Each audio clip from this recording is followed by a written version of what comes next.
Hello and welcome to step one in the journey of a long quest of mine. Yes, I'm on a quest. Oh, but first, let me show you my new shirt. Look at this. Like Friends, but with the horror villains. You get it. You get the concept. Like, I love it. Anyways, back to my quest. Even though I've now been making horror content for over 4 years on this YouTube channel, there's still a lot of stuff that I haven't seen. I've made my way through all of the major classics, well, most of them, but I still have a long ways to go, and I hope that it remains that way for the rest of my life. I feel like I'm always gonna have stuff that I need to watch, but I decided in an effort to really crack down on myself and get to watching these movies, I would start a new series called I Finally Watched. So today, I finally watched The Wailing. Wow, what an interesting film, and I can't wait to tell you all about it. I'll get into my spoiler-free thoughts, and then we'll do a kind of a spoiler-filled breakdown, and you'll get to hear my reaction to many of the major plot points. But before I get into that, if you want to follow me on this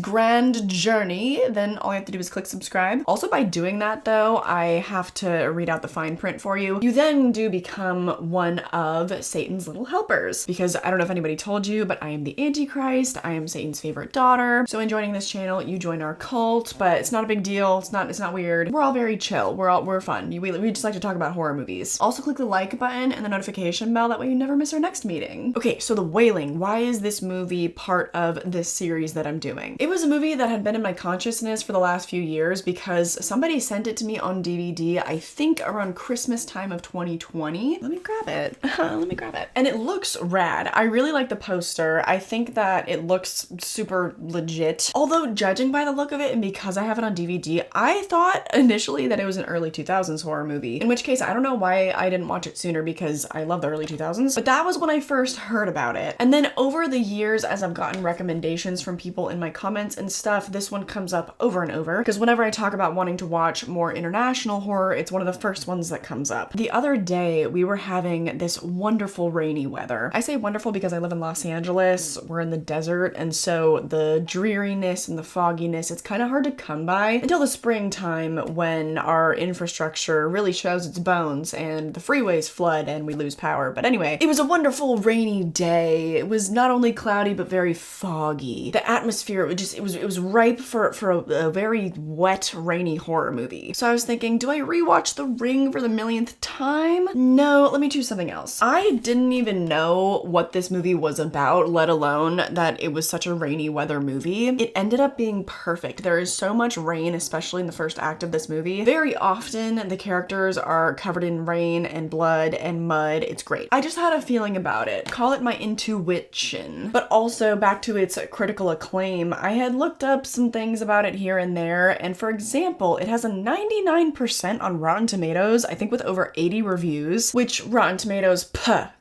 who cares? But then I see that it's got 3 stars on the Roger Ebert website. They rate out of 4 over there because they're lunatics, from a critic named Simon Abrams, and he is usually extraordinarily harsh on horror. So I was like, okay. And then I looked at The Guardian. They give it 5 stars on The Guardian. They don't do that for horror. And then I go on Letterboxd and I look at all the people that I follow that have seen it, and almost nobody that I follow has seen it, but everybody that I follow has it on their watch list. So I was like, you know what? Let me be the one to let the people know. So I threw it on, and then immediately with the atmosphere of the movie and all the rain, I was like, oh, I've chosen the perfect film for today. And the first act sets up this really compelling mystery, and it seems a little bit generic at first, but then there's sort of this twist on the subgenre that you think it is. I'm gonna remain vague because I'm a firm believer in entering movies quite blind if you can. But I suppose I should give you a synopsis at the very least, right? Let me do that. Villagers investigate a mysterious new stranger and the killings that arrive with him. There is a mass hysteria as loved ones are taken and killed. Good thing that the Google synopsis is actually quite vague. It's perfect. So anyway, there's this subversion on the subgenre that I thought it was. It turned out to be something completely different. And that happened to me several more times throughout the film. For better and for worse, I would say, because some things that happen in this movie are just a little bit nonsensical, but I can't tell if that's because of the plot or if it's because of our main character. Jong-gu is the main character, and he plays this police officer, and he has a vested interest in what he's investigating. That's all I will say. And there's no oversight. Like, he's not conducting a proper investigation at all. He makes so many stupid decisions. So it makes the movie feel really dumb at times, but you remain gripped, I think, because of all the turns that the plot takes. Although I am not always the biggest proponent of that. If a movie is 2.5 hours long and anything can and does happen, sometimes you can tend to lose me a little bit. I'm trying to think of a good example of a movie that does that well, that holds my attention. I would say probably Babylon. It's, you know, similar length. This one is 2 hours and 36 minutes. Babylon is a little over 3 hours. And Babylon, it takes some wild turns, but it all makes sense because it's sort of like a slice of life, like this 20 to 30 year period following these three characters. And everything is in reference to the history of film. In a movie like The Wailing, the turns that it takes, like, it's subverting subgenre, it's pulling the rug out from under you, it's just constantly kind of, it's trying to keep you on your toes and flip you on your head. It's a little bit different, it's a little bit less effective for me, especially because I think it's a South Korean horror thing that they really, really enjoy genre blending. It really reminded me of Train to Busan, where, if you recall, in Train to Busan, at some point it feels like a straight up soap opera. And I'm not talking, oh, there's good character drama. Well, there is. Train to Busan's great. Don't get me wrong there. I just don't enjoy how much the drama is played up in certain scenes. I'm not a fan of soap operas. I don't like feeling like, oh, I was just watching this crazy zombie action movie and then all of a sudden I'm watching daytime TV. Like, I don't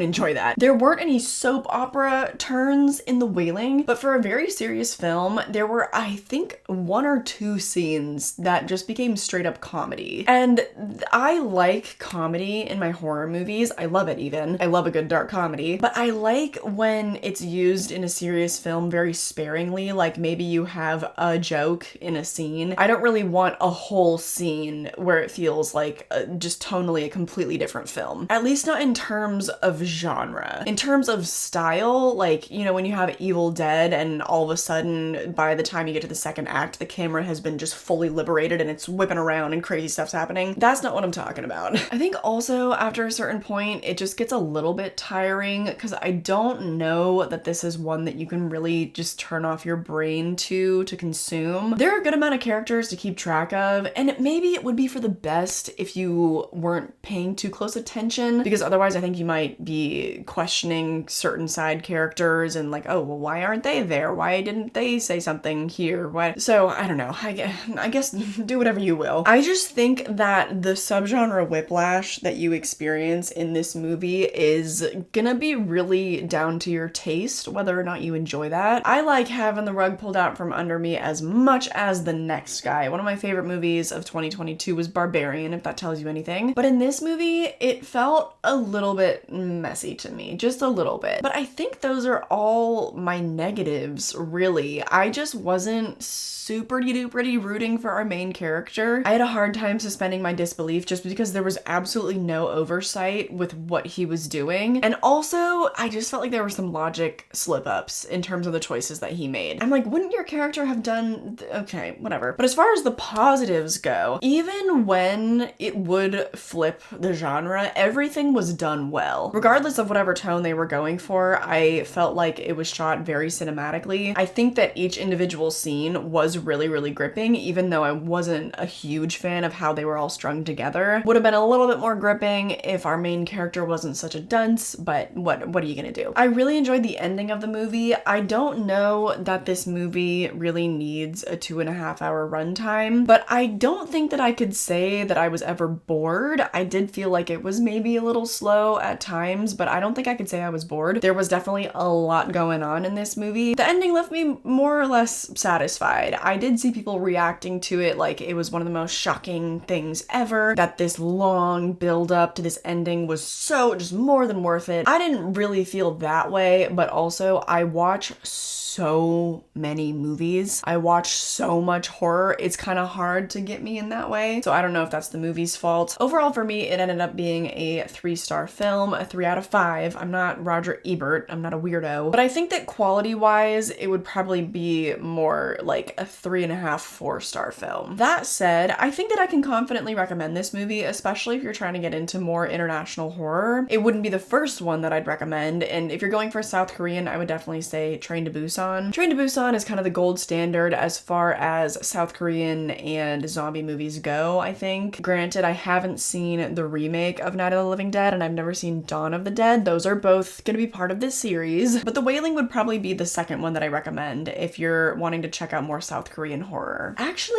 is that a bold-faced lie? Maybe I would recommend #Alive before The Wailing. I think that I enjoyed that one more. And honestly, Parasite has a scene that is straight up horror, but I wouldn't call Parasite a horror movie, would I? So yeah, let's go with Train to Busan first, #Alive, and then The Wailing. Before I move on to the spoilers section, do let me know what other South Korean horror should I be catching up on. And don't say Gonjiam Haunted Asylum, because that was one of the most generic found footage movies I've ever seen. I truly, I'm sorry, tangent. I can't believe people were acting like that was the next big, underrated, hidden gem, when literally, the horror elements in that movie would be like, whoa, the furniture went up to the ceiling, whoa, it crashed back down. Riveting. Groundbreaking stuff, you guys. Anyways, let's talk about some of the spoilers of this movie, because I feel like it's hard to talk about this one without getting into the plot, because we gotta talk about that ending, don't we? Okay, so from the beginning of the movie, I thought that it was gonna be more like a zombie film, and remember, I had no idea what I was getting myself into. I didn't look at the synopsis or anything about it, because in the beginning, in this little village, it seems like there's this infection breaking out and people are killing their family members. People got the,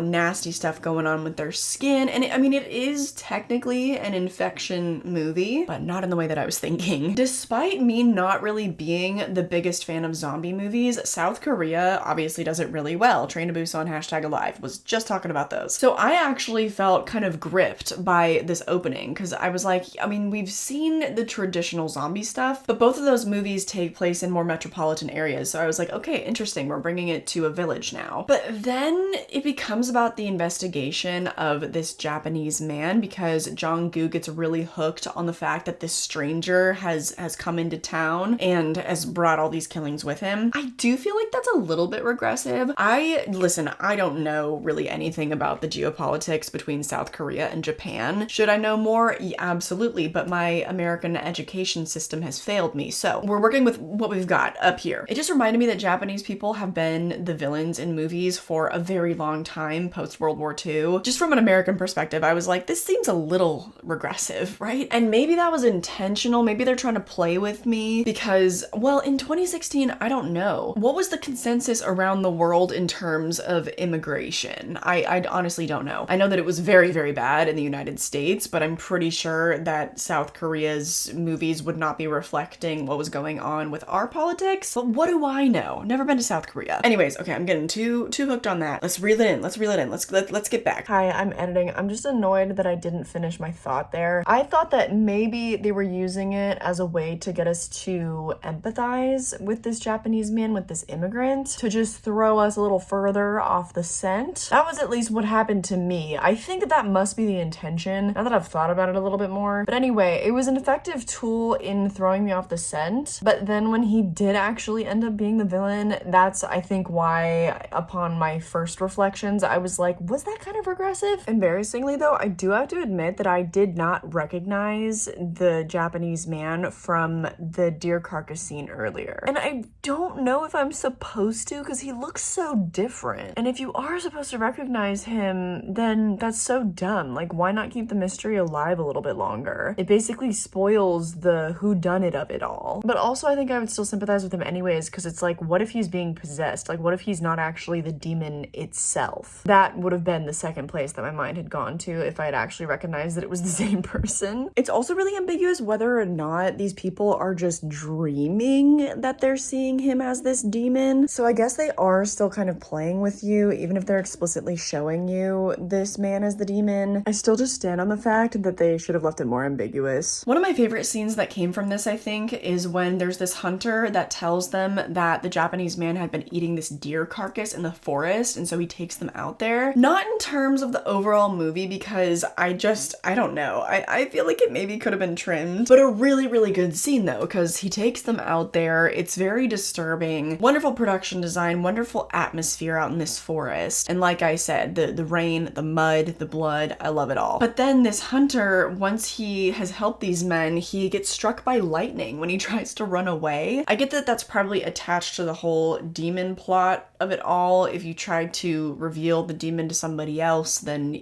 bad luck or whatever. I don't know if the demon controls the lightning. But also I love how ambiguous it is, because at this point, like, I still wasn't really thinking demonic. I know that that's what all the characters were thinking, but I think that it was intentional that, like, they still weren't being very explicit about it, because what if this Japanese immigrant, and what if he was just literally insane? What if he thought he was a demon, so he went around eating deer? Anyways, so then they go confront him, and I realize I'm jumping around, but it's a 2.5-hour movie, and we're not getting to all of it. When they go to confront him, I also really, really liked that scene. I thought the drama of that was really good. I think the desperation of Jong-gu, it came through so well. Despite me feeling like his character was really dumb, the performance was fantastic, because at this point it's the desperation of a father that knows that his child is in danger. When they find his daughter's shoe with the shrine and all of that, that does become very damning, and I'm like, oh, okay, so they're really, really playing into the fear of immigrants here. And this whole subplot with the daughter, I think that it employs some of the best child acting I've ever seen in a horror movie, because she's so good at showing us this spectrum of her character. From the cute innocence in the beginning of the movie to the point where she's literally screaming that she wants to kill her family. But again, at this point, it's still really ambiguous, because you know that something is up with her. You just don't know exactly what. And I think that she plays it to, like, the perfect level here, because you could read it also as just a child that's acting out, a child that's going through changes. Maybe her body's going through some sort of hormonal flux at the moment, and so she's feeling more irritable, and so she's lashing out. There's so much about this movie that you could try to rationalize, and I think that that's part of the fun of it, and why I don't recommend turning your brain off to watch this one. I think it's a lot more fun to be really engaged, because he's asking her about the stranger and if she knows him and what she knows about him, whatever, and she's like, shut up, I'm gonna kill our family. So he's like, wow, okay, so goes back to confront the stranger again, and this scene was so intense. Like, this is when the movie still really had me gripped, when he killed the stranger's dog. Like, what an intense, like, just dramatic, heavy scene. And along with that, do you see why I have such reverence for these deeply dramatic scenes that I really didn't need an entire comedic scene in this movie? With scenes like that, I understand that you need to give your audience a moment to breathe before you bring them crashing back down, but there are ways to ebb and flow with that. You know, you drop a joke into a scene that alleviates the tension. Even just one chuckle is enough to be like, huh, okay, cool, a little break. But with the intense drama, and then suddenly I'm watching like a Dumb and Dumber film, it just, I don't know, the whiplash was too much. This is when things really start taking a turn, and where I'm thinking, okay, so maybe this is for real. Maybe this is not just delusions of grandeur. Because the following day, I think it is, they find this dead goat strung up in front of their home. Then Jong-gu experiences paralysis, and at this point, I'm feeling like it's almost witchcraftian, and I love a good witchcraft movie. Okay, so I love those elements about this. But then after this is when the movie took a turn that I just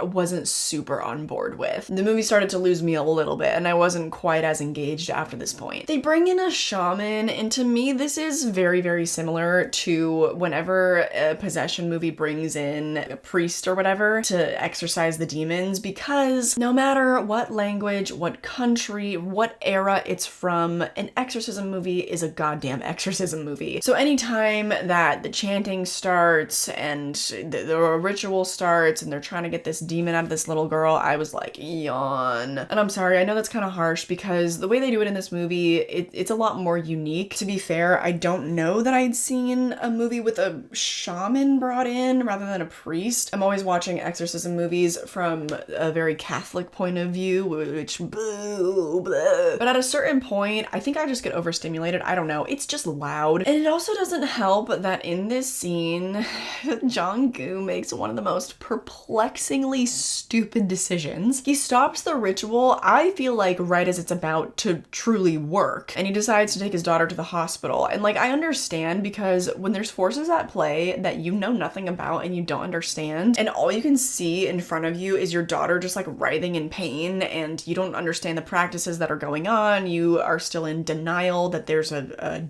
demon in your midst. Like, I can rationalize it, like I can understand, but as a movie viewer, wow, is that frustrating. That's one of those moments I was talking about earlier where it's like, well, wouldn't your character have made this decision though? Like, are we making sense right now? Because he was the one that was most committed to the bit. He seemed the most delusional out of anybody and the most committed to the idea that this Japanese man was the one wreaking havoc on everyone's life. So now that I've put more thought into it, maybe I can't really rationalize this, but you know what? If this movie does one thing, it makes you think. Then, skipping ahead quite a bit again, there's too much. When the shaman is fleeing town after the failed ritual, he then, I think, calls Jong-gu, right? Or does he call the kid that was helping them translate? Some of this is fuzzy. It was a lot. But then he says that Moon-young is the real demon, and that was the girl that popped up out of nowhere and was telling Jong-gu, you know, all the secrets, and that the stranger was actually a shaman trying to kill her. So then they build up all this tension, because then Moon-young is talking to Jong-gu, and she's like, no, like, the stranger is the demon, like, you were right, and I've set a trap for him. To which, it's like, it's just so hard to suspend your disbelief and be like, well then, why did you disappear earlier? Are you actually a ghost? Like, what is your deal? Like, why were you not more explicit from the beginning? Why are you delivering this news in such a cryptic way? Like, stop, don't do that. You just feel like so much could be prevented if a lot of the characters in this movie didn't act so frustrating. Nonetheless, somehow this still manages to be a very, very intense scene. The kid also then goes to confront the Japanese stranger, and the reveal of him as a demon, even though it didn't really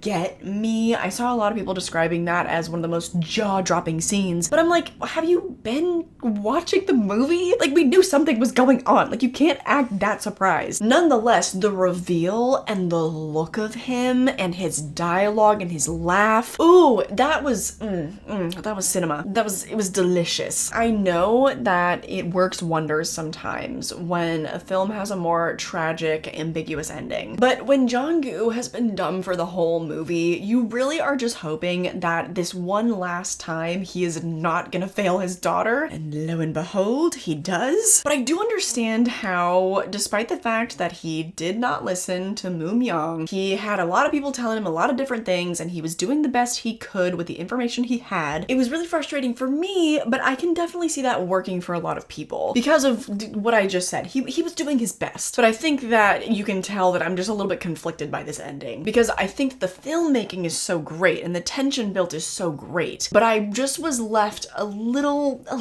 slightly unsatisfied. For the most part, I was satisfied. I think that's what I said during my spoiler-free section. I do think that that might lend itself to the rewatchability of it. I definitely won't rewatch this for a very long time. I'll probably wait for another rainy day, maybe when I'm hungover and I feel like spending 2.5 hours in bed. But rewatchable in the sense that I think no matter how many times you watch it, you'll wish that it ended differently. There are other movies that I watch that are exactly the same way. Funnily enough, the first one that comes to mind is Roman Holiday. Every time I watch that, I cry because I wish that it ended differently. And so for that reason, I feel like a lot of people must love the ending, especially on a rewatch, because no matter how many times, I feel like it will still grip you, because regardless of you knowing what's gonna happen, you're still just like frustrated and you're just still wishing that it ended differently. And so in that way, you're still really engaged. I just had to talk about this movie. I knew that I wouldn't be able to talk about it very coherently because the movie's a trip. So I hope that in all my rambling and my editing, perhaps, that I've strung this together in a digestible way. I hope that you've enjoyed your time here. If you would like to see even more from me, then obviously subscribe to this channel. Stay up to date with this series. The next movies that I'm going to be reviewing, Perfect Blue, I think A Clockwork Orange. I think it's finally time to watch that one. And there are a lot of other movies on the list. Fight Club, Pulp Fiction, some somehow never seen those. The Mummy trilogy, The Big Lebowski, movies like that. It's nuts. So do follow me on this quest. I hope that you join me, friend. But if you want even more content from me, you can also join me on the Patreon or on my second channel where I talk about physical media and I go on spooky outings. I'm also on social media. You can get updates about my next short film both on Instagram and on the Patreon. Find me wherever. Go crazy. Have fun. But more than anything, I just hope that you enjoyed this video and I hope I catch you in the next one.